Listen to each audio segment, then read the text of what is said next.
the man.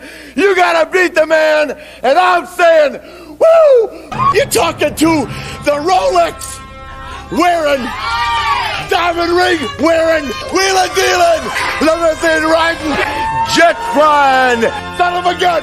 And I'm having a hard time holding these alligators down. Woo! Styling and profiling. Woo! Showtime. Welcome to Defend the Hustle.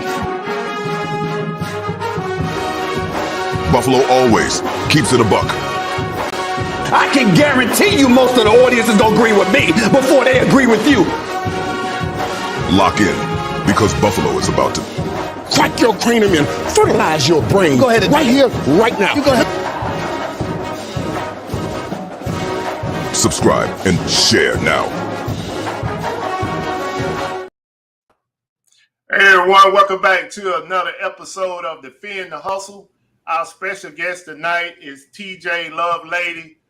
He don't need no introduction in the community. I mean, this guy, and I was telling him in the green room, I wanted to give him his flowers in front of the audience to chat here tonight, is that I have reached out to, I know on 3 occasions to TJ, asking him information about maybe something that he showed in the video or some information that he was putting out to try to help the community. And this guy, without hesitation, will always give me the answer. And I just want to give him his flowers why I got him in front of you all. And I mean, that's just how I do it. I try to be transparent with the resale community. So panel starting with Glass City, go ahead and introduce yourself, and then we'll get around to our special guest.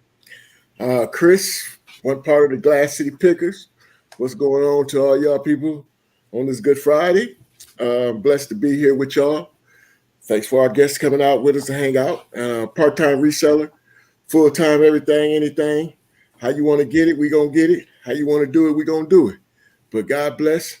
I'm going to pass the mic. My name is David, the middleman picker, part-time reseller, full-time truck driver, veteran. Out here just trying to make it, get it, do what it do. All right. For everyone that don't know me, I am, and I see a lot of new people in the chat, and I appreciate you all coming out to support the show. For everyone that don't know me, I am Buffalo Picker. I'm also a part-time reseller, a retired military and full-time federal employee. Our special guest tonight is TJ. And like I mentioned before, he don't need any introduction into the community, but because of the format of the show, we're going to let him go ahead and tell you all who he is and how he got into reselling and whatever else he want to let us know about him. All right, I appreciate you having me on the show, and I appreciate you, giving me my flowers. I always try to help people. That was my whole goal of being on YouTube, making YouTube videos, is to help people and shed my knowledge that I know. So, my name is TJ Lovelady. I'm a full-time. I'm a federal employee too. I work for the government. Oh, we gotta talk, man. We gotta talk. I do it. And then part-time YouTuber and part-time reseller, part-time entrepreneur, because I do everything. Roger that. I do all kind of stuff. So I like making videos that's entertaining and also educational. Some people think I'm a comedian because I make funny videos on Instagram and on TikTok. But yeah, I'm trying to multiple streams of income is my goal. Yes, sir. Yes, sir. That's it. Yes, sir. We definitely got some things in common because I always tell a story about when I was getting ready to graduate from Strayer University. At that time, Steve Harvey was the pretty much like the motivational speaker for our class. And he was talking about one significant thing that always stayed with him resonated with him was his meeting with Warren Buffett. And Warren Buffett, he asked Warren Buffett, what's the avenue towards becoming a millionaire? And Warren Buffett told him the secret is to have several streams of income. So that resonated with me. Actually, after hearing that speech, I got into reselling. So yeah, we got some things to cover. What agency you work for? So I work for Tennessee Valley Authority. I work at a nuclear plant, so we're the Okay. only utilities Man, that work for the you government. won't believe this, man. My ex-supervisor used to work for that same company, and he Okay. came over to General Services Agency. That's Okay. all he used to talk about, how he got up, came up the ranks Yeah. working for that company. But yeah, that's crazy, man. I mean, it's good to know these things and have a chance to, because we ain't never really had a chance to talk. No. But yeah, man, my ex-supervisor used to work for that company out of Tennessee. Yeah, we're the largest utility in the United States. So Right. we've got, I don't know, like 9,000 employees, but we're under the federal government. But we're technically government employees, but we're self-funded. We don't get funded from the government. It's a long story. Yeah, it's self-sustained. Yep. So that his avenue was from you all to FEMA, and then from FEMA to take over emergency management for GSA. And that's how him and I met. And he used to tell us all the stories about the nuclear power plants and stuff in Tennessee. So yeah, that's cool, man. It's cool. Let me give a shout out to the chat, and then we're gonna get on with the show. I want to give a shout out to almost resell it. All right, I'm sorry about that, brother. I know we don't talk before, man, but you kind of threw me off with that name. Jennifer Hayes, thank you for all that you do. I appreciate you each and every week. Dolores Dawson, thank you for coming out. You came over from Savior First. And I appreciate Ella, if you're in the chat, for sending some of your viewers over here to support the channel.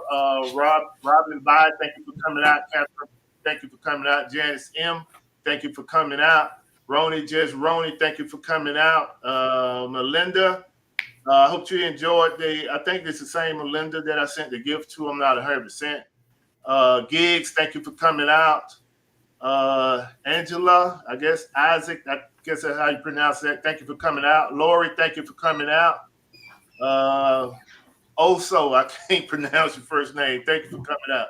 Casey, thank you for coming out. Sugar Plum, thank you for coming out. Joyce, thank you for coming out. Sandy, thank you for coming out. Love, appreciate you. Zully, thank you for coming out. Remy, Mom, thank you for coming out. Cool Ranch, these are all Ella folks. Thank you, Ella. Lessa, thank you for coming out. Miss Idaho, thank you for coming out. Vintage, Jules, thank you for coming out. Texas, thank you for coming out. Holy Old Soul, thank you for coming out. Timeless Jules, thank you for coming out. Steadfast Selection, thank you for coming out. Pearl, thank you for coming out. New England Betty Boo. I'm sorry. I just seen. I did the same thing. New England Cajun Roots. Sorry about that, brother. Appreciate you. I need to talk to you too. I'm trying to put together a live auction on my channel. So if you can stick around, man, I want to bring you in the green room after the show so we can talk about that. LKL Key, appreciate you coming out. All the one packs, everybody know that's Miss Buffalo. Thank you for your support. See who else we got in here. Tanya Carrier, everybody know that's the wife of the middleman. Charles F, thank you for coming out. Charles, thank you for all your support and get my watch time up. I'm still a little short. And for people that don't know the story, I hadn't made videos in about 6 months, and YouTube sent me a notice like in January, and they knocked all my watch time back down to 0. Oh man! So I appreciate you if you could continue to support me to get my channel back monetized. It's crazy. I got 28,000 subscribers plus, and I ain't even monetized anymore. It's just crazy how they do that. Let's see. Cheryl, thank you for coming out. Save here first, Ella. Appreciate you. Shawana Boyer, the realtor, thank you for coming out. That's your cousin? Yeah, that's my cousin. You spoke with her. You spoke with her before. Oh, okay, I spoke to her before. Okay. Triple OG, Triple G, Landshaw Picker, thank you for coming out, brother. Jeff, what's going on, eBay? Appreciate you coming out. Let's see what else we got in here. There's a lot of people popping up there. I appreciate y'all. Good Friday, baby. Good Friday. That's right. Oh, yeah, for sure. So if you got any questions for our guest TJ, and like he mentioned, he's got his hands in a lot of stuff. I watch his videos all the time. I think they're very comical and also informative. You know, when he's not trying to be funny, he's definitely putting out good information for the reseller. It's up to you to take action on it. But I be listening, and when he put out some things that I'm interested in, if I don't fully understand, I'll follow up with him. So we got a couple questions for you, and then we're gonna if you got any questions, put it in the chat, and we'll make sure we get it to TJ. But my first question is about the what it called, the bot that you use to find goods. Oh yeah. I know you said you was gonna be coming out with a video soon, and I've been waiting for that video, man, because I was like, man, he just went into a Walmart and found this stuff cheap like that, and he ain't even using brick seat with it as much. I was like, man, we ain't gonna make that video, brother. I know. I was supposed to make it. I was supposed to make it last week, but I didn't. What do I? Oh, we did a live last week, so I didn't make it. Oh, but okay. I should be making it this weekend because I've been using it for a month now, and it's almost addictive. If you are getting like Walmart clearance, it's not even just Walmart clearance. They show you Lowe's clearance, Home Depot clearance, and they show you other different things, just all kind of deals like shoe drops, product drops. I pre-ordered something I never even heard of before, some kind of like Nintendo NES championship thing, and so I did the pre-order for $60, and it's already, the pre-orders are selling for $120. Wow! So you only had a product, you can double your money already. You know? Wow, that's good, man. I mean, you know, I heard the video. I saw where you went in the stores and you found these items and stuff, and I know you said you had to try it out, make sure it's something you wanted to do, see how it worked. And then you was gonna make the video to show people exactly what you was doing and how you was doing it. So, yeah, man, I'm waiting on the video, man. Yeah. Well, I won't gatekeep. I'll make the video about it, but I'll tell y'all about it because you can go ahead and start looking into it. It's called eMoney, and so I found out through it through TikTok. So on TikTok, you know, there's this Walmart clearance people that they have, and so I saw it and it was like eMoney. You know, eMoney showed me that I can go find this deal, and I was like, but let me try it out, you know. And I went on there, $50 a month. But it's a Discord, and you go on the Discord and they've got different bots, and what it's doing is it's finding all these different deals and it sends it to your phone. Like I'm getting notifications. I've gotten at least 10 notifications while we've been sitting here of stuff that's on clearance, and then it gives you can put in your zip code, and you can just click a button and it'll pop up all the stores that's near you, and it'll tell you what the inventory is. And it'll tell you if it's in stock, what the price is, and also the aisle number. So it's like, it takes a lot of the guesswork out of it, and it does all the work for you, you know. Yeah, I need that, man. I need that. You said it called what is it again? It's a eMoney. eMoney, okay. eMoney. And that's the Discord, right? That's the Discord, yep. Okay, eMoney. They also show this is one thing I never even knew existed. So sometimes Amazon have glitches. So we sell on Amazon, so I understand what these glitches are. So what these glitches are is, so when you send stuff to FBA and you type in an amount that you're going to sell the item for, you're going to sell something for $199, but you mistype it as $1.99, it will send you a notification saying that this item is $1.99. Wow, man. Yeah, definitely. I hope everybody in the chat listening to this, man. There's some valuable information. You said $50 a month? It's $50 a month. $50, okay. And I made one deal. I've already made that. You know, my $50 back. I made that back in the first deal. They dropped some DJI drones that are like $199, and at my store that was $47. I went and I grabbed 3 of them. I've already sold 2 of them, so I made my $50 back. You know, just in that one deal. Yeah, we definitely gonna. We don't have time to do it today, but I got the name, so I'm gonna be looking into it tomorrow.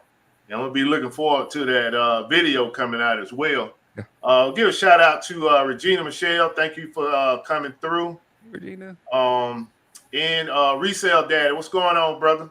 What's up, man? So Panel, do y'all have any questions for TJ? That was my main question. Now I do have a couple more, but that was my main question. I got a couple questions for TJ. Yeah. My first question is, TJ, what made you get into this resale game? And my second question is, what's the most unique item that you have found, purchased, or sold? Okay. All the above.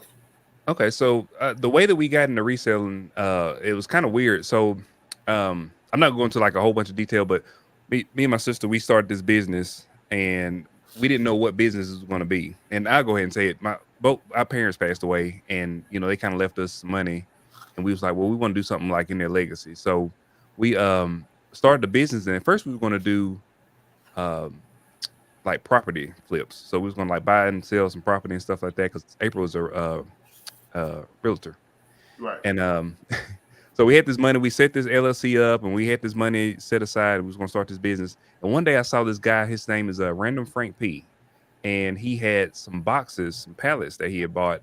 And he's like a tech YouTuber, and he was just buying the stuff just to unbox on his channel to show, like the mouses and the keyboards and stuff he was getting for cheap. And he paid like $100 for these boxes, and he had like $1,200 worth of stuff. And I said, hey, we could do this. This is like you could do this as a business. You can go buy those boxes and just resell the stuff on eBay.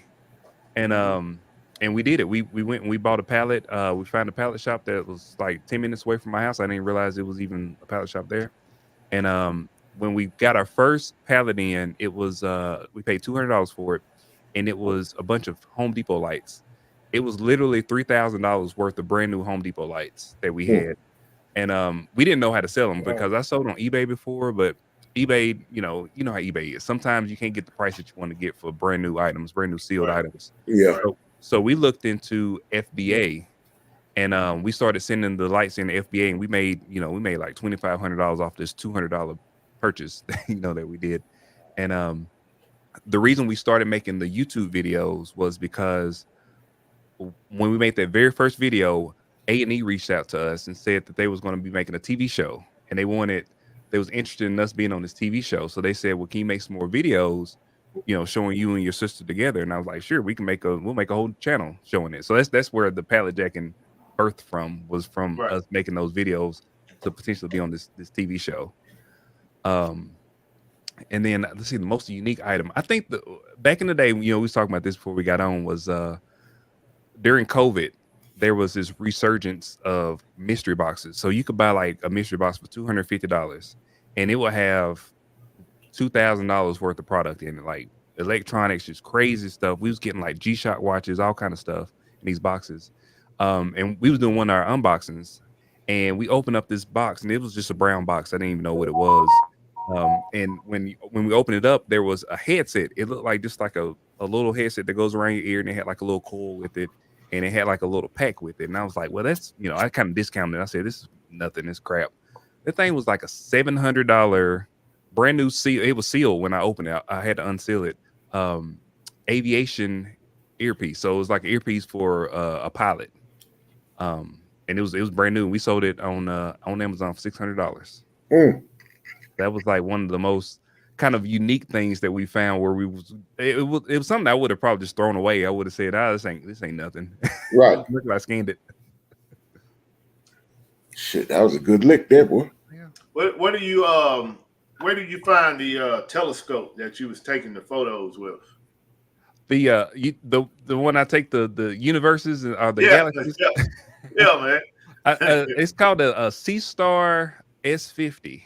And I saw a YouTube video randomly. I'm very sporadic, so I've never really been into like telescopes and stuff. I saw a YouTube video of this telescope, and I started watching. I said, man, I can buy that telescope because it's easy. I don't have to like do nothing. You just go on like an app, and it finds the stars and all that kind of stuff.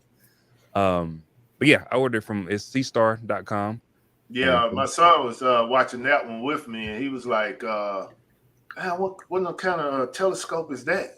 I said, you in luck, man. Gonna be on the show in a couple of weeks. I asked him. Yeah, it's a C-Star S50. If anybody ever wanted to get into doing like astrophotography, that's the best one to get to, because you don't have to really know anything other than how to connect it on your smartphone, and it automatically finds the the galaxies and the stars, and it's just on the app, and Right. it does all the so to take those photos, you have to like take a bunch of pictures and they stack them together and then make a final photo, and it does it all for you. You don't have to like go on a different app to do it. It does it all within the app. Okay, cool. It was $500. It was cheap. I mean, cheap compared to some of the telescopes that I've seen. Yeah, right. I mean, I seen one at a not that particular one, but I seen one, a high dollar one. They had it at the estate sale. And they was trying to sell it for $600. Yeah, see. Yeah. Those are manual. Like if you see just a normal telescope, you have to find the stars and then you have to autofocus it. And I mean, it's a lot of work to just take the pictures. And this one, you literally just point and click, and it automatically does all that stuff.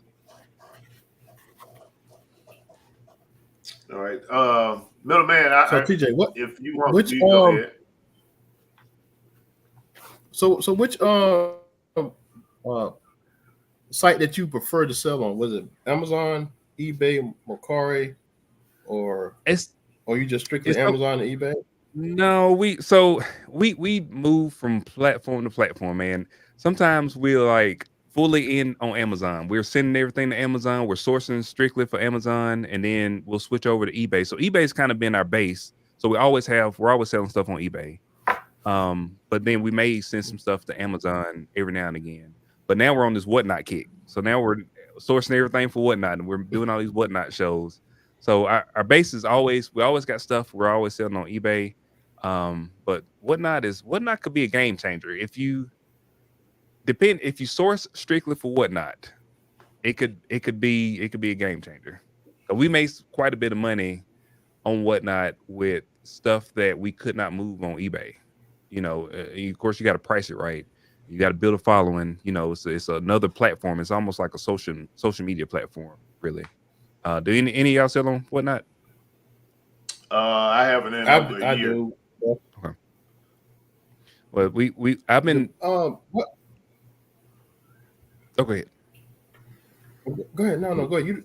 Go ahead. I was just gonna say that once I started thinking about selling stuff on Whatnot and sourcing stuff for Whatnot, that's where it kind of changed for us, because we sold on Whatnot like a year ago, and we did like 3 shows, and I was like, man, people want stuff for, they want to pay $3, $4, $5 for the stuff. You know what I'm saying? And the stuff that we get, and it ain't no $3, $4, $5 stuff. You know what I'm saying? Right. But once I started sourcing stuff for 50 cents and you can sell it for $6, that's a different conversation. You see what I'm saying? Yep. Yeah. That's what myself and so you're sourcing. So you're sourcing for Whatnot. Where do y'all source the inventory? Because I've been selling on Whatnot. I just started about a month ago, 2 months ago, something like that. And what I'm finding, like you said, the guys want it for cheap. And when you used to selling on Amazon, like I'm primarily Amazon, and I sell on Walmart and eBay. Mm-hmm. So when you primarily selling on Amazon and Walmart things, you buy your inventory for a higher amount. And going on there, I can't do the $1 starts and the $3 starts and the $10 starts. That's hard to do. So I tend to have guys come in who really want that will buy it, huh? They want you to start at $4. You can't do it. If it's 100 people in the room, maybe. If 100 people in the room, maybe. But if it's not, there's no way. Yeah. Buff always say he started at the price he buy it at, and then go from there, because he'd rather break even than lose, right? So I have a problem with losing. So I do not start my things below what I bought for. I just can't. Some things I've had I did start a little below, but it got back up to where I needed it. Yeah, and that's why I said, like, so we had the way we got into Whatnot when we first started, we was kind of liquidating stuff. We just had like a bunch of items that had been sitting there for a year or two. Some stuff that had been sitting there for 3-4 years. Like it's just been sitting there, ain't been selling. And so we gathered all that stuff up, and we had like maybe 300 items, 350 items, something like that. And I just told April, I said, we're just gonna try to do this whatnot thing, and we're gonna list the stuff at low prices and just to get it to go. And what that did was that kind of helped us build a following. But what I found is that if you don't source the stuff for cheap enough, then you're not going to be able to continue that. You know, we sold out those 300 items, but now we got these people that's wanting us to do shows. We ain't go, you know, we're not sourcing stuff for whatnot, and we can't start the stuff at $1. So that's why I started sourcing stuff specifically for whatnot, and I can get it for a price. I mean, I don't want to pay no more than $3 for the stuff that I'm getting for whatnot.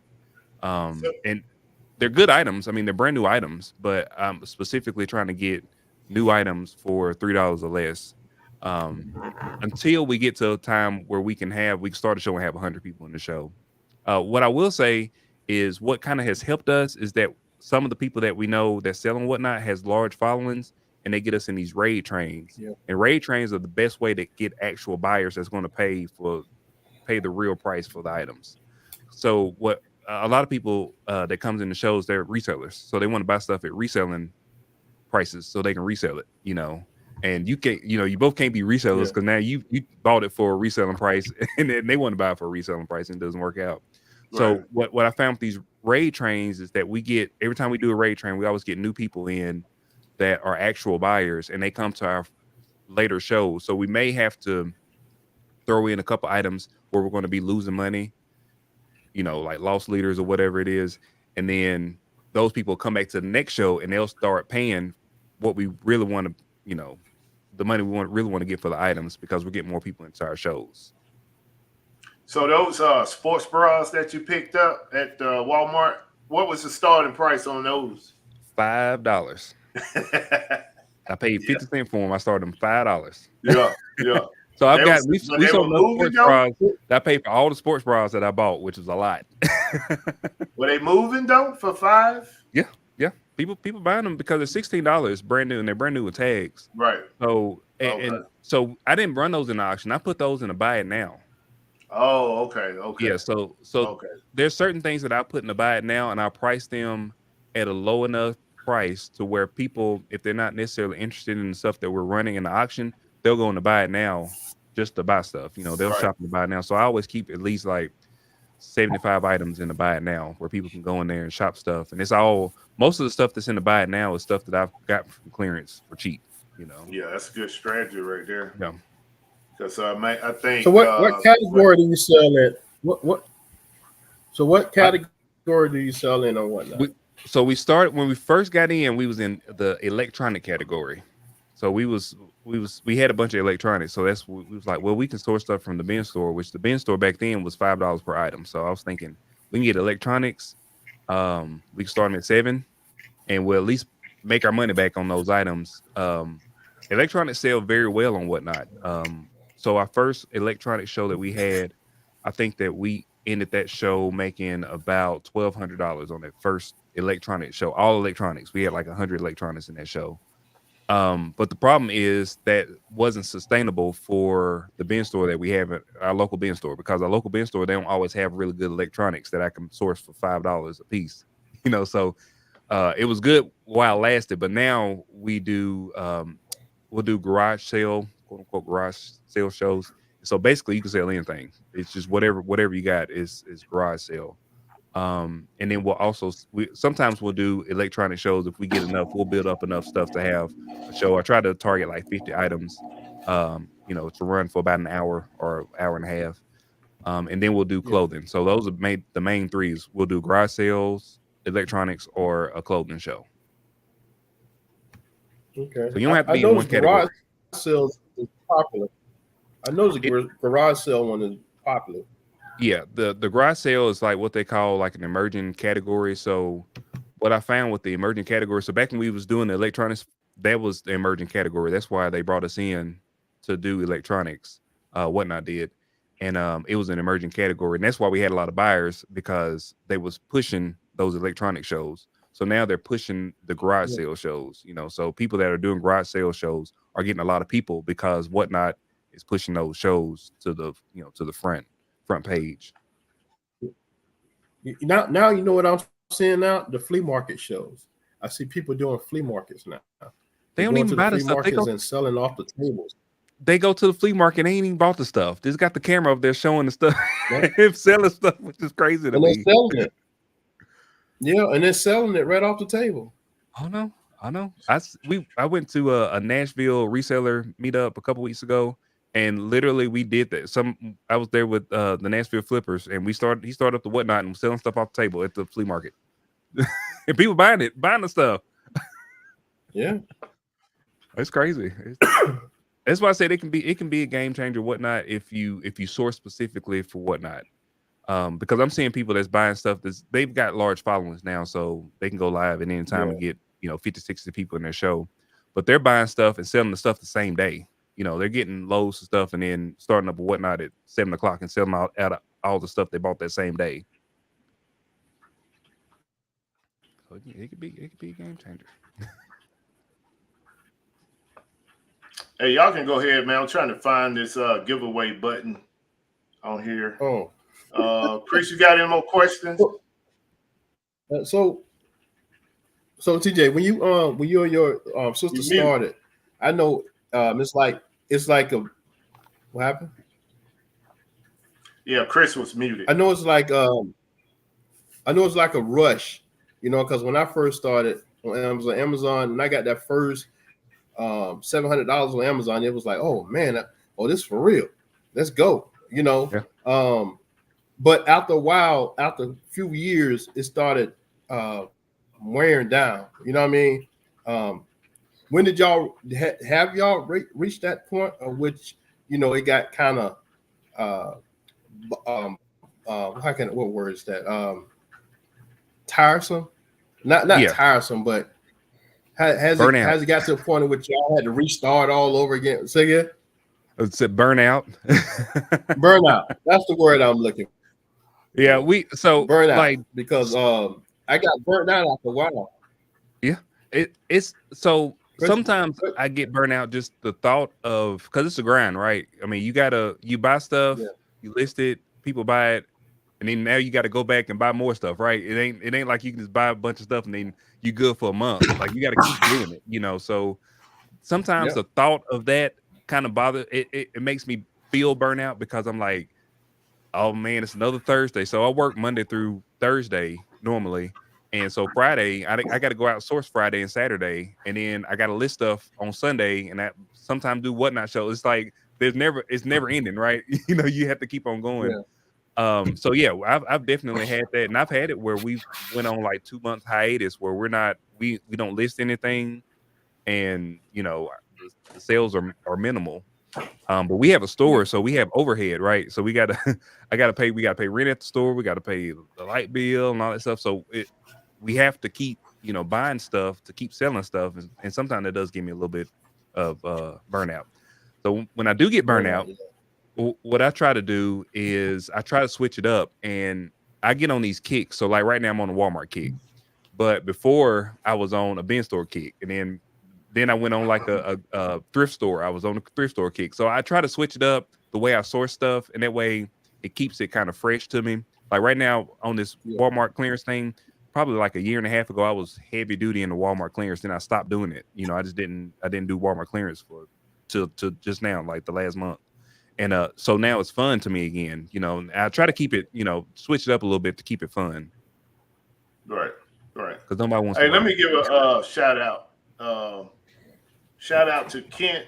Appreciate you coming out and picking in the hood too. What's going on, brother?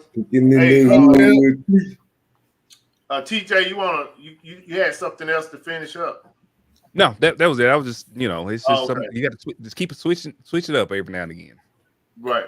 Mm-hmm. And I'm gonna do my first giveaway. I'm a little bit behind on this one, but this giveaway is gonna be a Xbox video game, Sonic, still sealed in the pack. I picked up a bunch of clearance a couple of days ago, and for people that follow the channel, you already know I got a special connection at Walmart, one of my Walmarts, and every now and then when they want to move clearance, they give me a call. So I picked these up for pretty decent price. I'm not gonna call out the price because I don't want nobody to get upset. But this is a good game. It's sealed. I'm gonna give away a couple more games tonight, and I'm gonna give away a Ultimate Warrior figure, and that's gonna be the giveaways for tonight. But the first giveaway is gonna be this Sonic Hedgehog. All you got to do is go in here in the chat and put in hashtag DHT, defend the hustle, hashtag DHT. Randy at Moon, appreciate you coming out. What's going on, Bill Bixby? So Buff, so your prices, would they be considered? So would they be considered whatnot prices?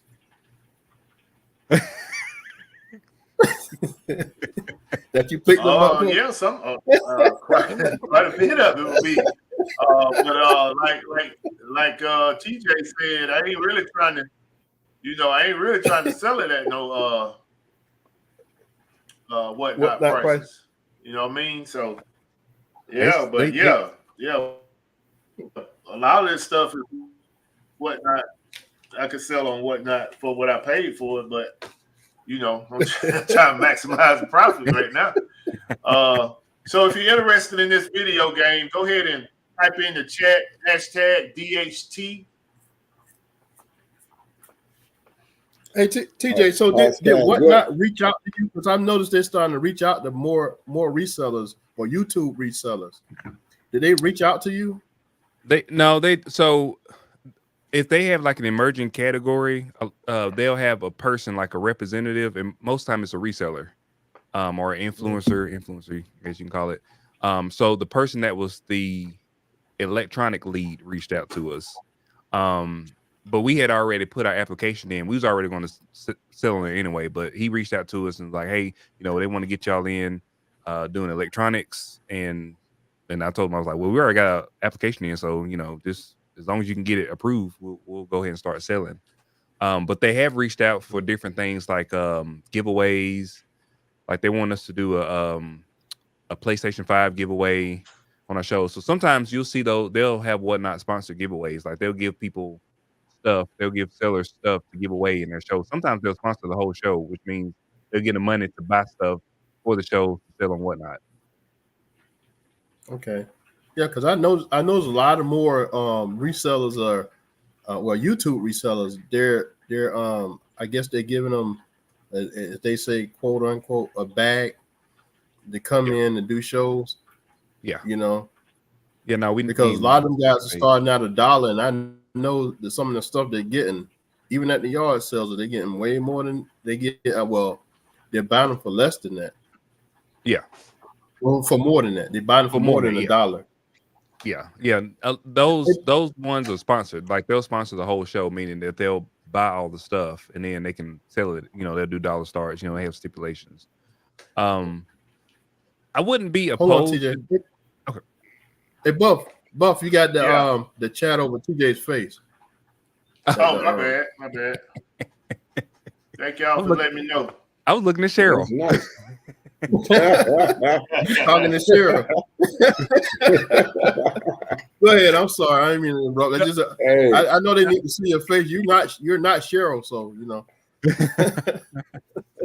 I was saying I wouldn't be opposed to doing a sponsored thing. Sometimes I'm kind of weirded out about doing sponsors because I don't want it to be inauthentic of what I'm doing. You know what I mean? So when let me go back to where we started on Whatnot. When we started on Whatnot, like I said, we had already put our application in, and Derek Fundamentals had actually, we used his referral code. So he got paid, he should have got paid $200. I don't know if he did or not, but we used his referral code to start Whatnot.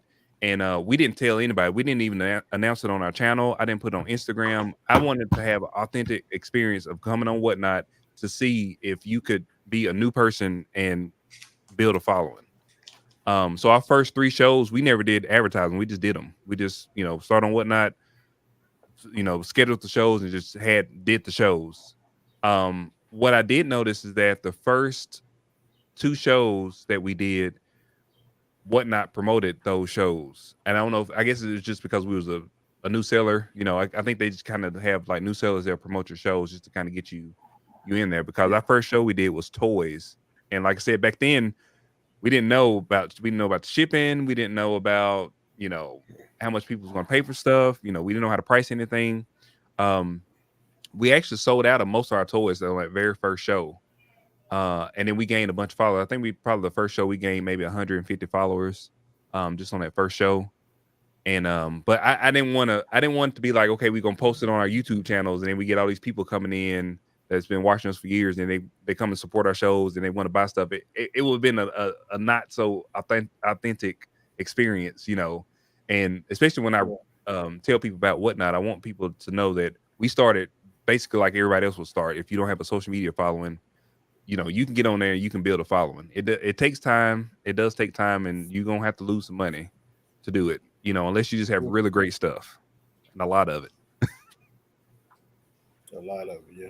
Yeah, you gotta be able to do 2 or 3 shows a week, which I mean, how much product? That's a lot of product you gotta have to do 2 or 3 shows a week, you know, every week. And then changing it up. Let me go ahead and run this man right quick, and we can get back into it. Destin, it was DHT. I don't know if you meant to put DTH, but we're gonna get ready to run this here. And this is for the Sonic Xbox game, Xbox One.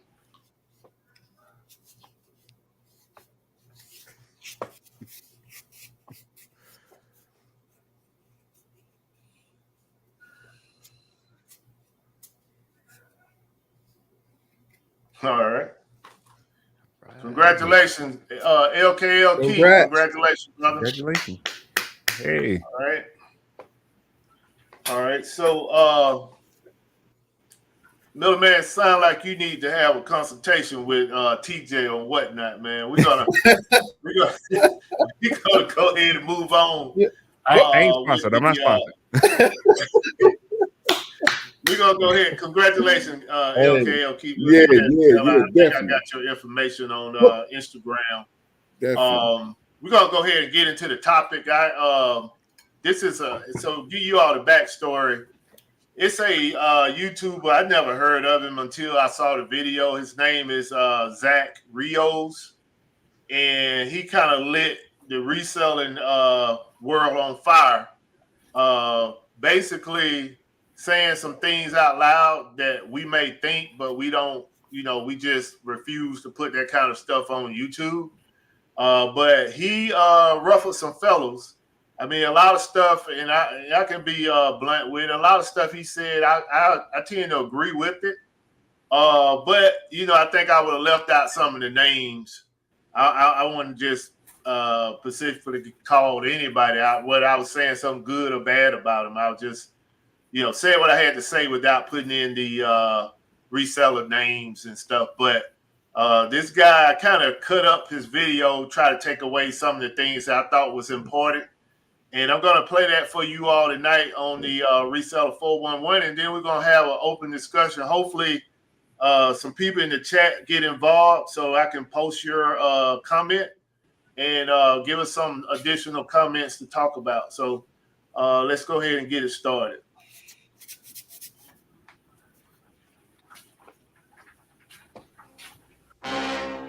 Reseller 411, the unfiltered truth, telling it like it is. It is what it is, it ain't what it ain't.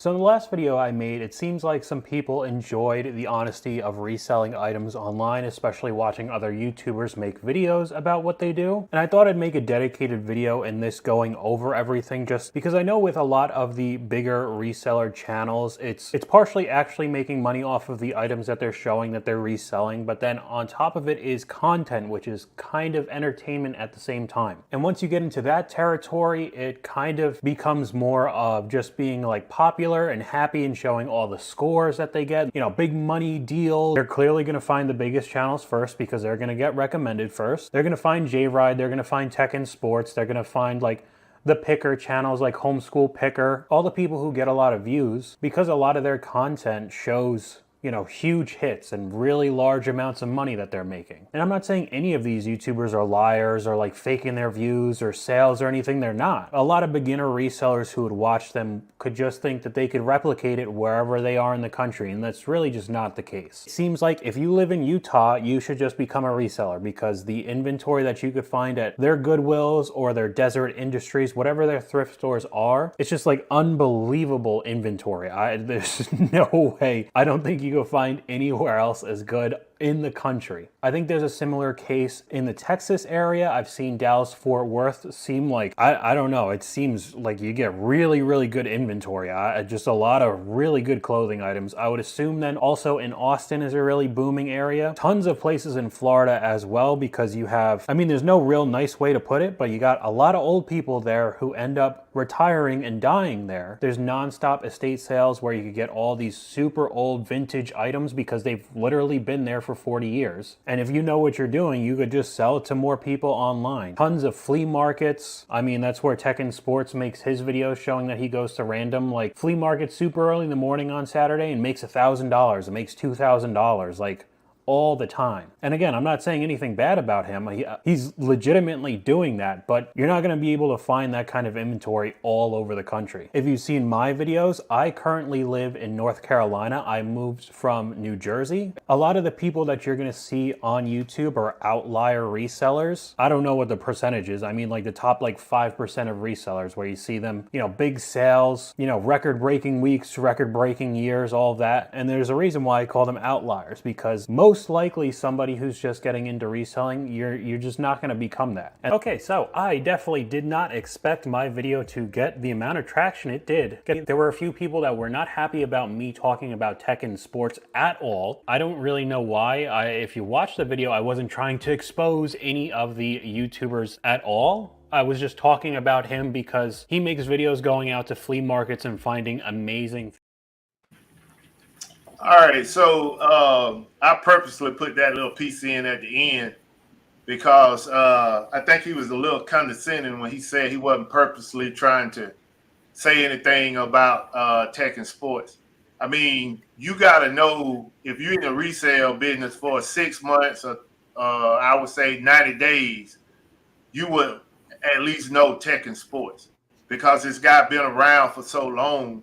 And I think that, you know, when you say that, I don't think I think you kind of using that as a clout chaser.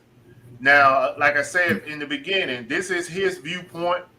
Some of this stuff I agree with, but I probably would never talk about it unless a specific reseller tried to, you know, DM my light, then I'm going to come back and DM yours. But I'm not just going to purposely get out there and reference any reseller about how they do business. I'm only going to talk about how I do business.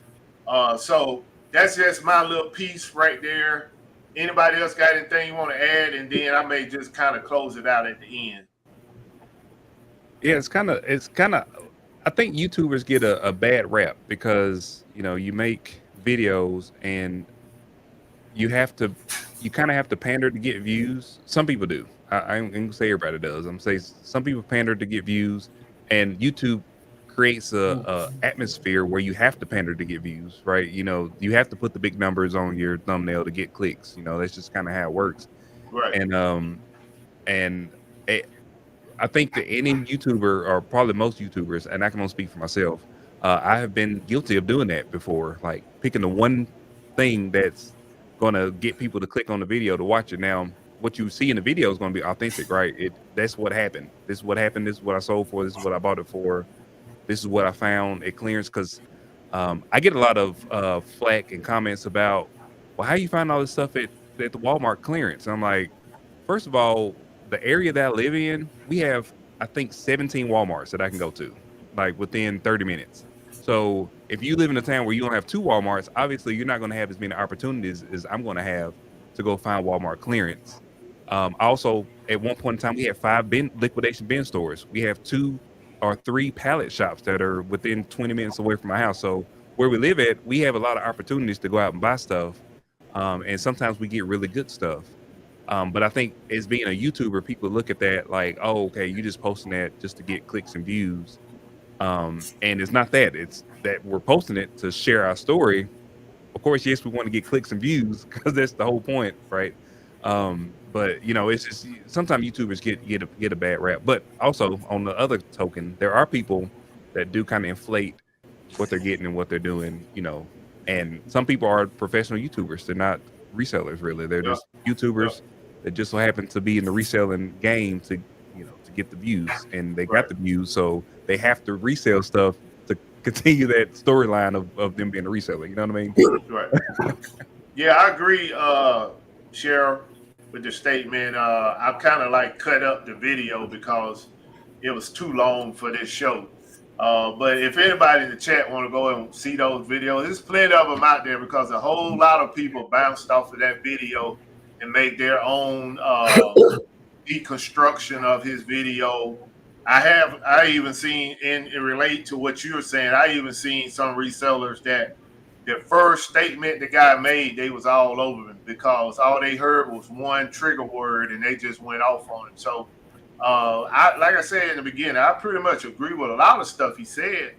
And you know, I can't dispute some of that stuff because I tend to agree that people do, like TJ say, they inflate their numbers, they clout chase, they you know, they'll go. I've seen where, and I'm not, like I said, I'm not into name calling, but I have seen where professional YouTubers, because they're not really professional resellers, will go in the store and load the buggy up, and you never see them leave the store with the buggy. You know, so I mean, I've seen it all because if you pay attention to a lot of these videos, a lot of people, because they're so caught up in trying to trick you, they start showing and revealing what they're actually doing. They just don't, they're not conscious of it anymore because they've been doing it so long. But yeah, I mean, you know, I agree. He kind of got a life.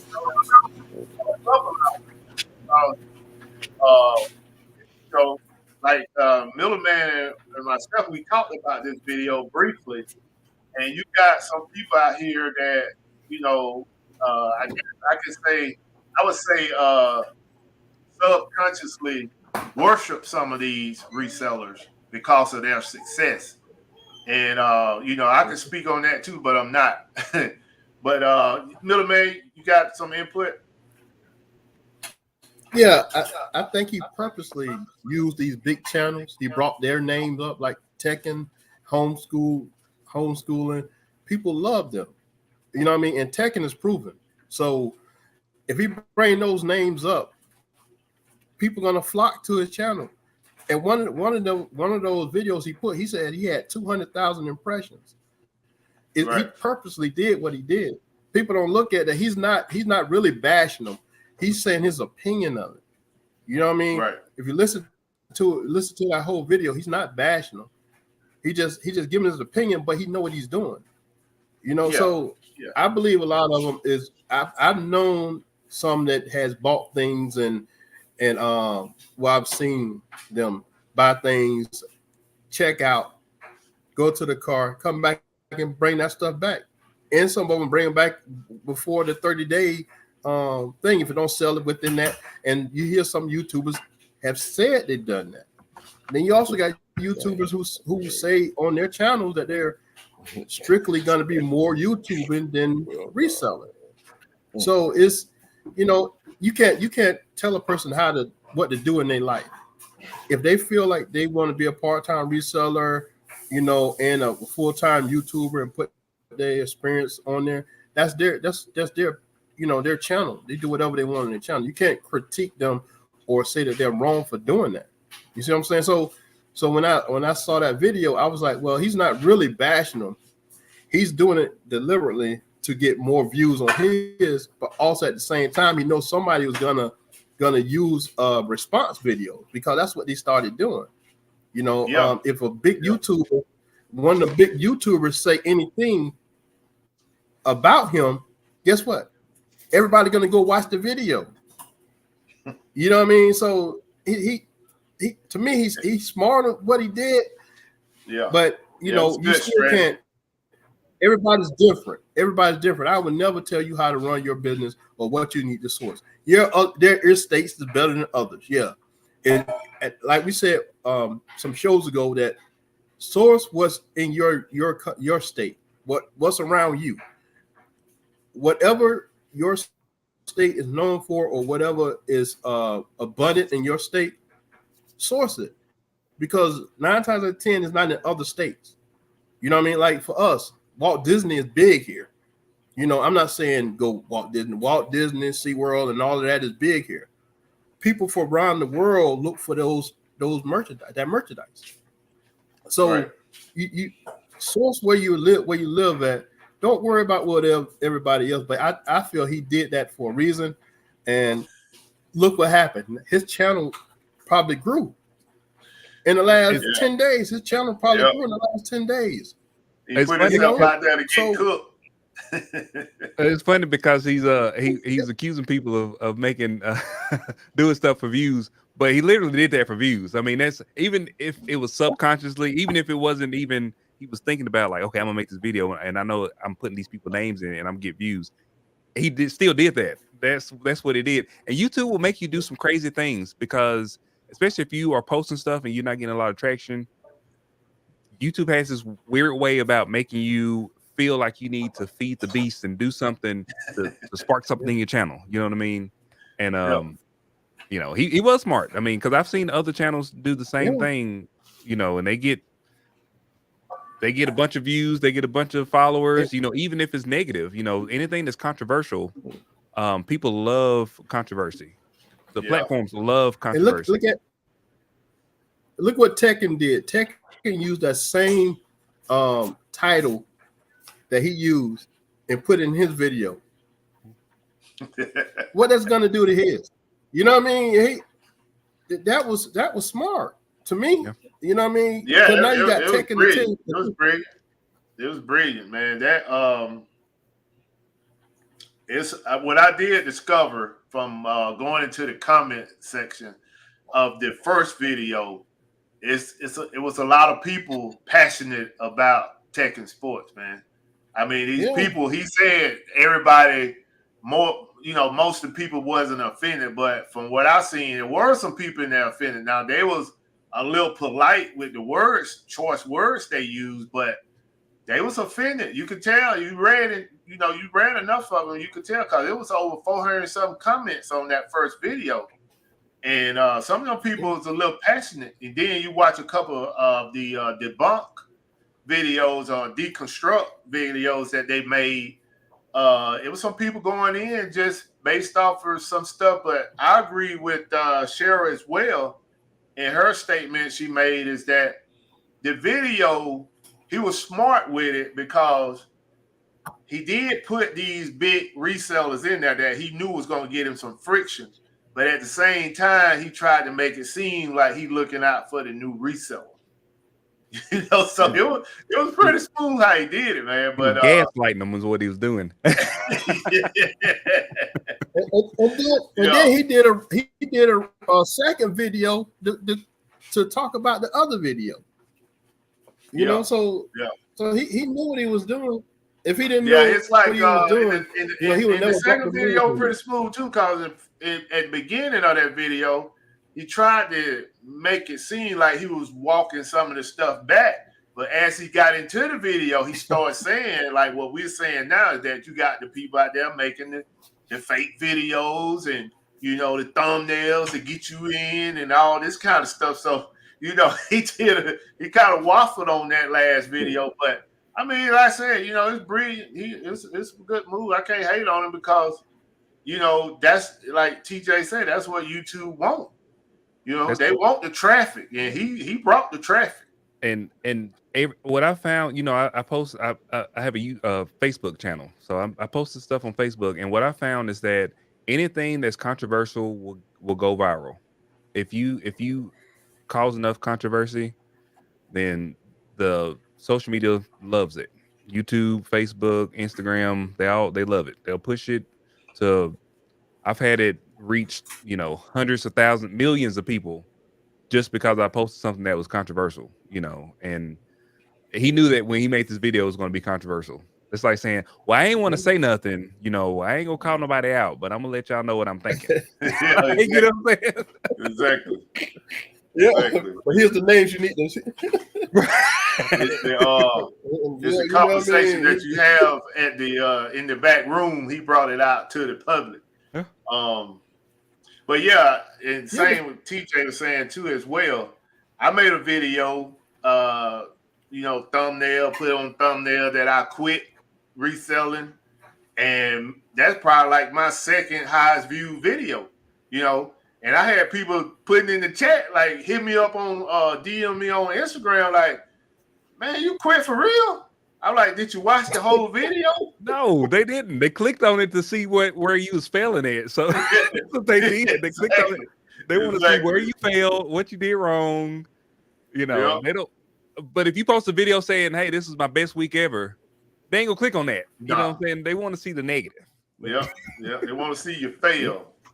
Hey, so the mishaps. Think about what he did, right? In the video, he said that what he's saying, Tekken don't fall under that, homeschool picker don't fall under that, and some of the other ones didn't fall under what he was saying. But then why did you put them in there? If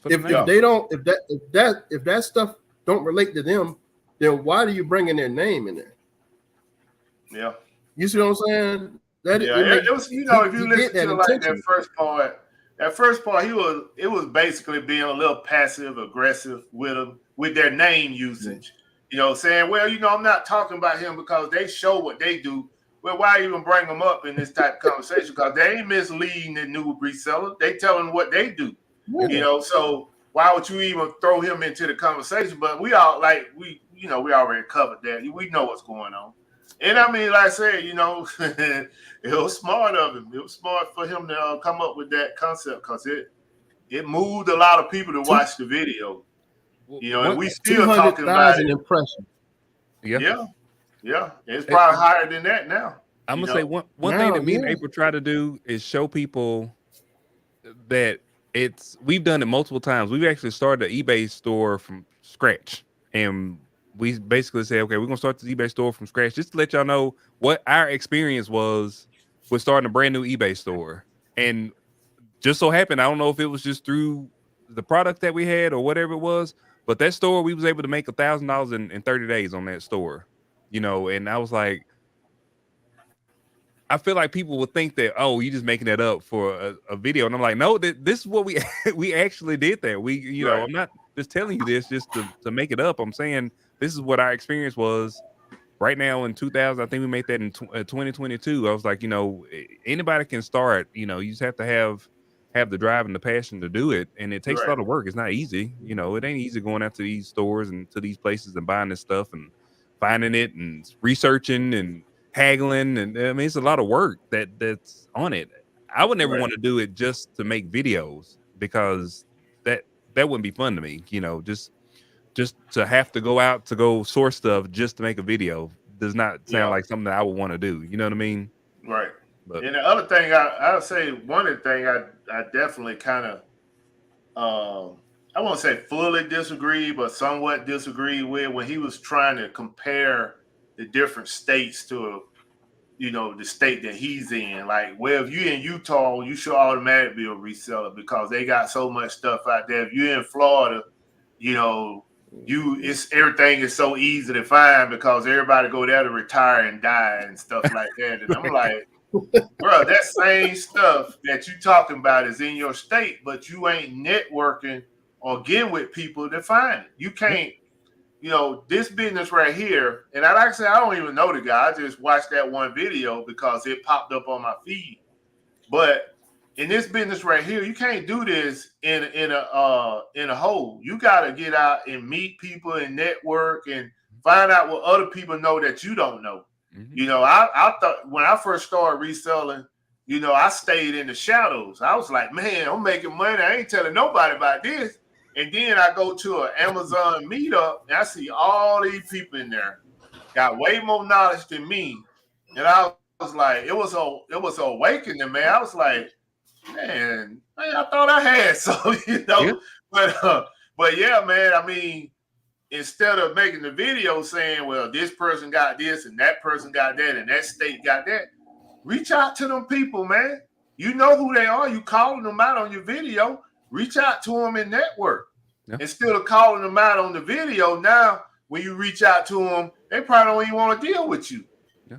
You know, I mean, on the most part, they may say, well, you know, I ain't, you know, you kind of put me in a negative light and I don't like that. You know how some people can be, you know, triggered easy by the simplest things, you know, so you kind of got to be careful, you know, when you're dealing with people and like putting people out there, especially like if I were going to make a video like that, I would have said, hey, TJ, I'm going to make this video about you in Tennessee, and this is what I'm going to be talking about. Are you cool with it? And you say, hey, yeah, man, go run with it. I'm going to run with it. But if you say, nah, man, I don't think that's cool, then I'm going to pull back because I don't want to disturb either the relationship we have or the future relationship we may have. You see what I'm saying? Yeah. So people can look at it totally differently. I mean, in different ways, but, you know, at the end of the day, it was his viewpoint. And, you know, you got to respect that. Right. You know, anybody else got anything on this? He also touched on Whatnot too. He touched on Whatnot and the big YouTubers that do Whatnot. He touched on that too. You know, he talked about how they're getting their entire show paid for.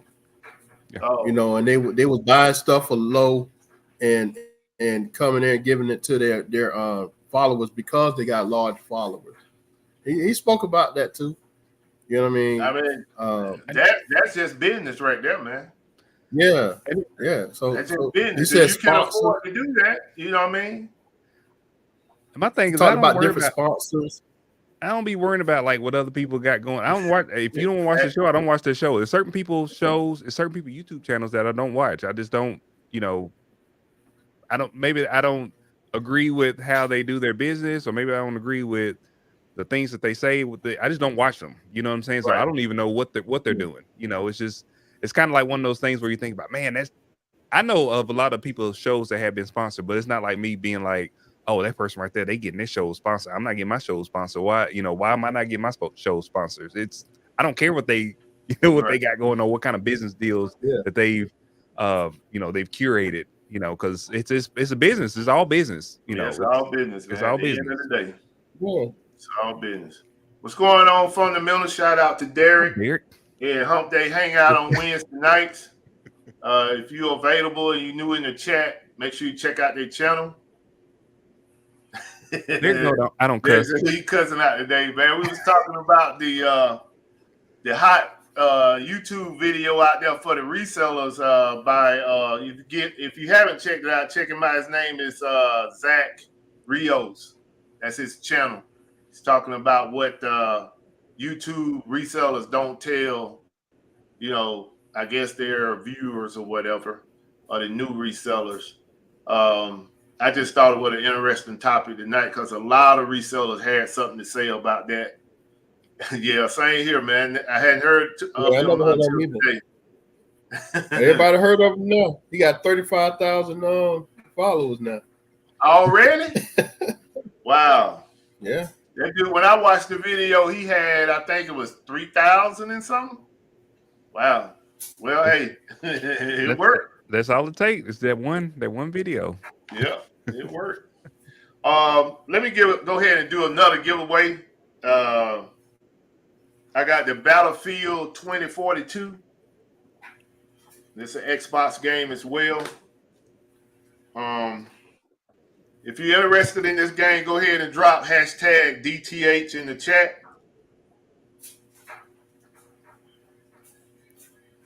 Yeah, he getting more views here now. That's right. At least we gonna send him at least 2 or 3 views from this. So a couple people gonna go watch the video now. yeah, people gonna go watch the videos. Yeah, but don't be like my YouTube, man. I had almost 30,000 and I started losing 300 a month. I was like, man. YouTube is so weird. I have got the worst relationship with YouTube. I've been on YouTube now for, I don't even know how many years it's been, 6 years, 7 years, something like that. And it's just, the way that you have to make videos, they want you to make videos. They want to put you in a box. They want you to make the same video over and over again. You know, sometimes, and I got into that loop where I was making the same video. I was doing these Walmart clearance videos. They was great. They was performing great, but I hated making them because I like making videos. It's like kind of a story. You know, it's like a start, a middle, and an end of the video. Walmart clearance videos, me going there showing them barcodes and stuff that's on clearance. Which, so the way I've done it now is the way I'm doing it now is I still can do the story aspect and show people the UPC codes of what's on clearance, and it works out good for them. But YouTube, man, they just want you to make the same. They want you to make the same video over and over and over again, like forever. Now, I will say that I've been doing stuff on Facebook. Facebook is really good, but we're in a dispute right now because they owe me a lot of money and they haven't paid me. But if they were paying me, Facebook is probably the best paying platform out there right now, I think. So you got to build up a catalog, because I know Country Wayne said that too. Yeah, that he made majority of his money off of Facebook. Facebook, and some people get paid on Instagram. I don't get paid on where's my suit? I don't get paid on Instagram, but I used to. But I mean, just for the amount of work that I have to do on Facebook, which is very minimal, I can post pictures on Facebook and make $1,000. I can post one photo on Facebook and make $1,000 on it if it goes viral. And it's just not no platforms that's doing that right now, you know. So you have to have a business account? No, you can actually, so you can make like a personal, you know, you have a personal Facebook page profile, and then you can make a page off of that Facebook profile. But they pay for either. So you can have just your personal account and you can turn it into a it is professional mode. That's what they call it, professional mode. Or you can just make a whole new page off of that profile. And then you can make it a digital creator, or I think mine is like a public figure or something like that. And I started my page. I didn't have any followers at all. And I had a couple of videos go viral on Facebook. And that's back before they was paying. And then finally they sent me a message, and it was like, hey, we'll pay you up to $30,000 a month to post on Facebook. And I said, well, let me start posting on Facebook then. But wow. That's what I'm talking about.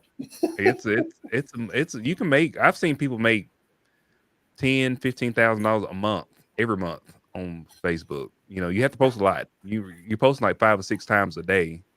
And when I say posting, you're posting pictures and status updates. It's not like you're making the whole video or nothing like that. I had got to where I was making like $2,000-$3,000 a month. And then they put my account on hold. And I just got a email today that said they took my account off hold. So I'm gonna get all my back pay, which is a lot of money. And then I'll start back posting stuff because I kind of stopped posting. But it's just the money that they pay for posts is crazy on Facebook. And Derek, I'm seeing. You see what Derek asked him? Yeah, he want me to send this three. Does it have to be original? They want you to. He said, does it have to be original video? They pay more for original videos. They want you to post original videos. So sometimes they'll pay 4 times as much. Congratulations. They'll pay congratulations, like 4 times the amount for original video versus a video that's not technically original. Hey, congratulations to Justin and Marie. Make sure you send me your information. I know I received it one time before, but I just want to make sure. Send it to my Instagram. I'll get this out tomorrow.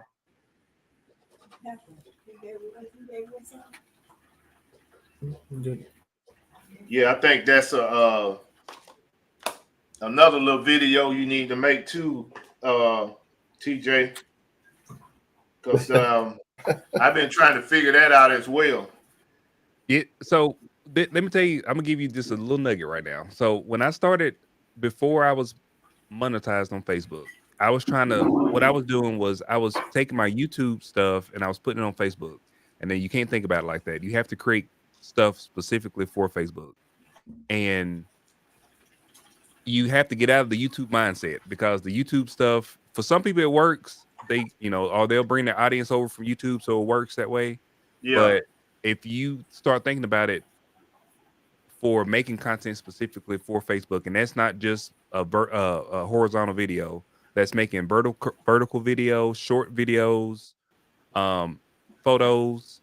Maybe like right now I'm trying to build my other page with doing Walmart clearance stuff. So since it's something I'm already doing, I want to maximize the money I make from it. So like I posted a picture today of they had comforters. You see the comforters on sale? They had the quilts they had for $1 at the Walmart. Nobody told me about these quilts. I didn't see anybody posting Yeah. about them, and I finally saw it on TikTok yesterday, which was a day late because I went to all my stores and it was all gone. There was $1 and $4, and just for me posting those pictures on my page, because that page is monetized, I've made like $15 from these pictures. Which doesn't sound like a lot, but it's literally photos I just took of a shelf and posted. It's like no work. You know what I mean? So you just got to think about it of what works on Facebook, which is photos and status updates like text versus like making a full length video. No one's really watching full length videos on Facebook. So when I was listening to Country Wayne, he was saying that he would take some of his YouTube videos and then post them over to his Facebook. So are you saying that ain't the way to go now? They don't switched it? Yeah, I wouldn't. The way that I would do it now, right, is I would post shorts from that video. So you can take a full length video and you can cut it up into 10 videos. Just cut out 1 minute moments from that video, and I will post those as vertical videos on Facebook. Okay, that's how I would do it. I wouldn't post a full length horizontal video on Facebook because it's not gonna go nowhere unless you already got a following. Yeah. Like right now, I got almost 100,000 followers on Facebook, and I could post post a horizontal video, and it's not gonna get that many views. If I post a 47-second vertical video, I've gotten millions of views from just posting that 47-second video. Okay. So that's what I'm saying. You got to think differently. You can use those same videos. You just have to cut them up to work. So the ones I have on there now, because I have a YouTube fan page. So the ones I have on there now, should I take those down and just completely start just posting shorts? No, I wouldn't take them down. I would leave them up. But what I would do is I would take those videos and I would just cut them up, chop them up, and you can cut them up and schedule them. You can just go through and just chop them up and then schedule them out to where they drop every day or drop a couple times a day. Mm-hmm. And they need to be vertical. They need to be either in a 1:1 ratio, right, or they need to be vertical, which is like. So what about? Can you take your TikTok video and put over there, or no? You can take a TikTok video and put it over there, but it cannot have the TikTok logo on it. So you have to do like SnapTik or whatever to take the logo off. So if it has a TikTok logo on it, they'll count it as unoriginal video, even though it's your video. Right. Okay. Gotcha. But pictures are what's going right now. So if you have some pictures of something that you found or something that you did, start posting those, because that's what's going to get you. I think right now I haven't posted in the last probably 60 days, and I've still had 15 million reach in the last month, in the last 30 days, and I haven't posted anything. But it's just because I already have pictures on there, and people. So when you post a photo, though, do you have to put anything in the capture, or do you just put like hashtags in there? I don't put any hashtags. I put just the caption, just one sentence, five words or five, just kind of telling what that picture is. Okay, I got it. So they have different categories for pictures. You can have a single photo, or you can have a multi-photo, where you can have multi-photos pay a lot more if you are monetized, because each photo is counted as one additional photo, but you can post it one time. And I've made $1,400 on a photo post in a month. Well, TJ, you're gonna have two consultation fees on Facebook, and I will whatnot. We need to read the book a day. We need the book a day. Up in here tonight, man. I ain't turning away no dollars. I want all the dollars I can get. Hey, let me give away. I'm gonna do one more giveaway tonight, and then we're gonna get ready to close this show out. This is the Ultimate Warrior, and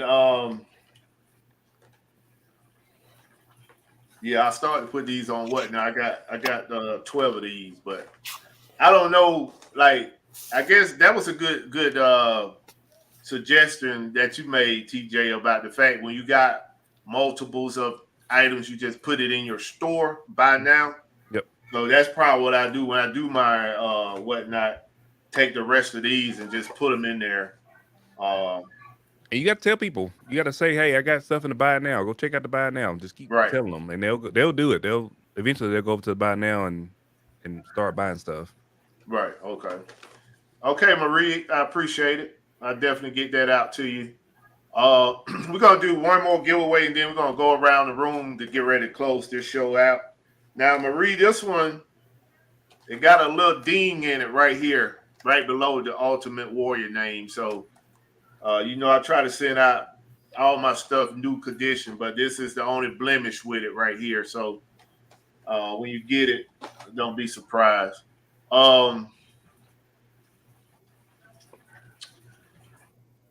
They love the bin. They love to buy it now. The buy it now. They love that buy it now. Oh, buy it now. Okay. Cool. All right. Let's see. All right, we're gonna go ahead and do this. If you're interested in the Ultimate Warrior, go ahead and drop the hashtag DTH in the chat. I need to put more in my buy it now. Every show, go ahead and just take the time, load it in there, and then you can just bring it over. Every show you do, you can load all those items into your show in the buy it now. And like today, I went at Walmart lunchtime, and I went and found they had Levi jeans.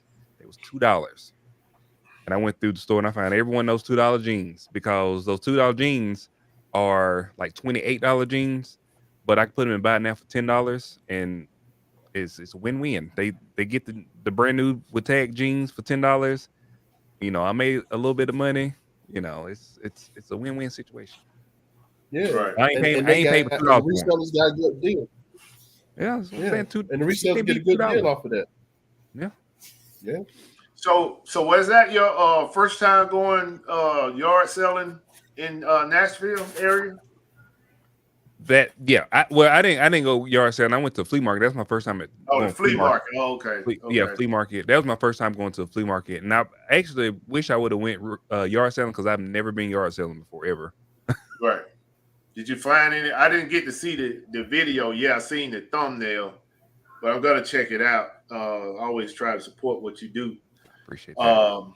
Did you find anything at that particular one? We found some good stuff. There was a lot of and I talked with a lot of the vendors that was there because of course they're resellers just like us, right? And they was asking what we were doing there. What we had like lanyards and stuff. They were like, "What are these lanyards about?" And I was telling them, we're resellers, blah blah blah, whatever. And I found some really good deals after talking to them. They give you good deals once they tell you. You tell them, "Hey, we're resellers, so we don't want to pay."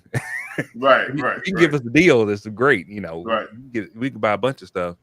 But I did find some pocketbooks, which we don't sell. We don't really sell clothing in pocketbooks, but I got a good deal on them. Like Troy Birch. I don't know brands. I'm not a good brand guy. Right. But I looked them up, and these pocketbooks was like high end pocketbooks. And I also got some. I got this vintage Superman watch. It was brand new, but it was like from the 90s, and it sold for like $125, and I got it for $20. So I found some good deals. Yeah. I think at the yard sales they got better deals because yard sales people want to sell stuff for $1. That's more my speed. Right. Hey, TJ, you originally from Tennessee? I am Chattanooga. Yep, born and raised. Oh man, so we was in Tennessee a couple years ago in Chattanooga doing the 127 yard sale. See, this one I need to get into the yard sale. All right, Cheryl. I've never been. Cheryl, you lucky Jones. Oh, all right, I got your information, so I'll get this out to you. Congratulations, Cheryl. Congratulations, Cheryl. It runs right through your city. I know it. I didn't go. And I had people that was coming, like, text me, like, "Hey, we're going to the 127 yard sale." Because 27 is literally, I could walk to 27 from my house. It's like, it's like right down the street. But I didn't, go right. I don't do yard sales. I've never done a yard sale before. Man, try it this year. Here, try it. Just go up the what's that mountain? Go up through the mountain, all the way to what's the cities? Yeah. How far we went? We went some. Chris, you all right? Different cities up there going north. Chris, I can't even think of the city. What's the cities above y'all? What we got? Ottawa. I think Chris is not feeling well. On 127. Yep. You all right, brother? Yeah, man. Okay. My tooth hurting, bro. Oh, okay. Cool. But if you want to if you do it, man, we're gonna get off here in a few minutes. All right, y'all. All right, I appreciate you. Y'all have a good night, y'all. Bro. Good night. Right, Bro. Hey, TJ, man, good info, bro. Thank you, gotta man. Following me, man. Thank you, man. Just keep that player. I'll holler at y'all. All right, All man. right. Yeah. Get some rest. Is it Cleveland? Maybe it's Cleveland. Cleveland, I think is far north. That's up there by what's the main interstate up there? 75. That's not 75, but was that 80 run across y'all or something like that? It may be 80. Above, there's a above and up there towards Cleveland. It may be 80. It's the one to go, the one to go across. See, I'll never go that way. Yeah. You talking about 24? Is that 24 to go up? No, 24 goes. 24 goes like to up. Nashville. Yeah, no, 24.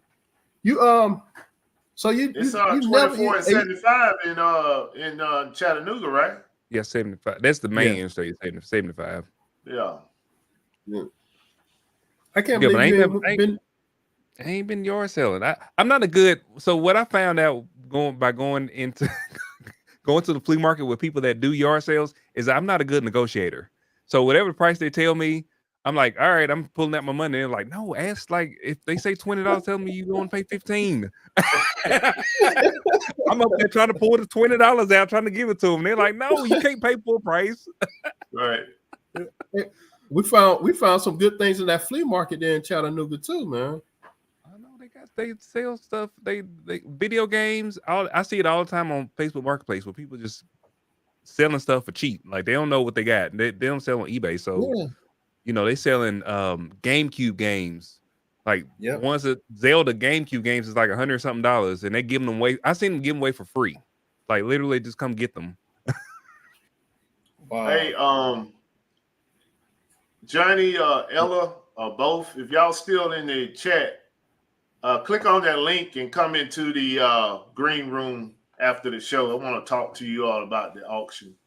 Trying to run one on my channel, and need some you all run them all the time, so I just wanted some input on how to get that done and run smooth.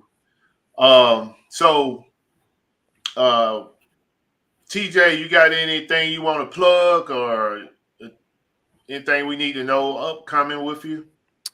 Just keep your eyes on my YouTube channel. I'm gonna be trying to do weekly videos. That's my goal. I had like a where I stopped making videos, and I'm starting back. Like the last 2 months, I've been doing them weekly. So any kind of help there will be great. If you just yes, sir. Just put a little like on there, just watch the video. Yes, sir. All right. So what you got going on this weekend for us reselling? So I told you I'm on kicks, right? So my new kick is that I started watching this guy that does DoorDash, and I told myself, I said, well, I'm gonna try this DoorDash because I just want to see. I said I can just use that DoorDash money to go to the bin store and buy stuff and then resell stuff, right? I go on DoorDash last Thursday, so a little bit over a week ago. I've made $700 on DoorDash, and I've only worked 16 hours. Wow. Over the I worked 3 hours Thursday, 3 hours Friday, 3 hours Saturday, none on Sunday or Monday, and then 3 hours Tuesday and Wednesday. So do they tip well? The tips is like flowing like why are these people tipping $17 for me to drop their food off a mile away? I don't get it. Yeah, but I've made the most money on DoorDash than this guy that I saw making these videos. He's like making $100 in 8 hours, and I'm like, wow. I made $100 in 2 hours. Like, what is going on right now? So I've been taking that DoorDash money, which it just goes to a card. Now I got like all this money on this card, and I actually went to the bin store last week and spent $250. But I don't feel like I spent $250 because it was the DoorDash money that I went work. Right. Yeah, so that's great, man. That's what I'm doing this weekend. I got this DoorDash money. I'm gonna go tomorrow to the bin store. Hopefully they got some good stuff. I'm actually gonna try to go to 2 bin stores, and then I got to get Ella some mystery boxes, but they don't have them yet. But they got some mystery boxes that I'm hoping that they get in tomorrow. If they don't get them tomorrow, hopefully they'll be in the next week. But yeah, just bin storing and door dashing. That's good, man. $700. Isn't that what New England Betty Boop do? DoorDash? Yeah. Ain't that what she do? Yeah. Yeah, that's it. Yeah. I think she do DoorDash and Uber Eat. I think. I'm not 100%. Oh. It's the eat. You only have to think. You just go pick up the food from the McDonald's and drop it off on the door. Yep. I mean, it's like there's no like barrier to it. Like Instacart, I've done Instacart videos before, and you have to go in and pick the item. It takes a lot of time. It takes like an hour to do an order that pays decent. You just go pick up the food and drop it on their porch, and they pay you like $20 sometimes. So don't like with DoorDash, do you know beforehand like if you're gonna get a tip? Yeah, you accept. So you pick and choose what you're gonna pick up. You see what the base price is plus the tip before you accept the offer. Oh, See what I'm saying? Okay. Hey, what's going on, Gulf Coast Picker? What's up, Brian? Appreciate you coming out, brother. You missed all the giveaways, man. Did 3 giveaways tonight, some video games. He don't need no giveaways because he went to the yard sales and bought all that stuff and sold it for hundreds of dollars. Yeah. Are you going down to the meetup they having in Texas? I am, yeah. And I think it's in October. Yeah. Yeah. So we'll get a chance to meet. That's gonna be on my bucket list to do too. I haven't been to any meetup since I've been reselling, so why not this one? Exactly. All right, middleman, you got anything you want to add? Well, I'll give a shout out to everybody for coming out. Thank y'all for coming out. Thank you, TJ, for coming out. All I'm doing this weekend is listing. I have enough inventory to list. Yeah, I've been holding back, but I'm about to go at it. Not been taking my time, so I'm gonna take that time back and and start listing. You know what I mean? So that's what I'm gonna do: list, and maybe change my category to garage sales and whatnot next time I do one. And just have a whole bunch of everything. But yeah, but that's it. I'm just listing this weekend, this week and next week. That's all I'm doing. All right. Yeah, man, I'm gonna have to catch the next one. They have another one next year. I'll try to get up there in Nashville and check it out. For sure. You don't want to meet no Kane fan, man. What? I'm a Kane fan, man. I like the Canes too. Let's see. Okay. All right, so we're gonna go ahead and get ready to close this one out. I appreciate you all in the chat coming out to support Defend the Hustle, and also I want to give a special shout out to TJ. Thank you for all the smoke that you brought today. I mean, man, you dropped some gems, and I'm over here just taking notes. But I appreciate you coming out. And like I mentioned before, man, I want to get you and your sister on here in the upcoming months, maybe around Q4 when y'all just getting in the groove to, if you're going, do some business with Amazon. We can talk. We can just make that a whole Amazon / liquidation show. All right. And I still haven't made it up to that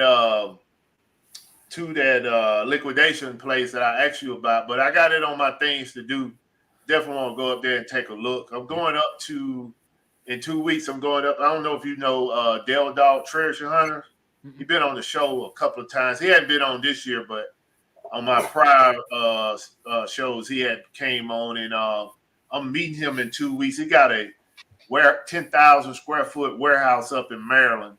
Okay. And I know the last time we talked on the phone, he was telling me that he could get me a truckload from anywhere between 5 and 6 of case packs and chef pools. So I'm physically going to be up there to meet him and get a tour of his place. And I'm going to try to put it on video so everybody can see what he has to offer. When I first started talking liquidation with Del Dog, he was just like us, you know, just buying pallets and a couple truckloads here and there. But he don't position himself now where he's somewhat of a broker. So, and you know about that. So definitely, if I can get some good information out of it, I'm going to put it on video so I can share it on the channel. And if you all decide later on that, you know, that's somebody y'all want to do business with, you know, there it is. Yeah. But yeah, again, I want to definitely let you know, man, I appreciate you. Even though we haven't physically met, I've been watching you from afar. And I like what you do for the community. You're very transparent and you don't mind sharing. And that's the kind of people I like to surround myself with in this business, because there's enough money out here for all of us to make money. We just have to come together and do it. With that being said, Buffalo Picker, defend the hustle. See you all next week. Have a good night.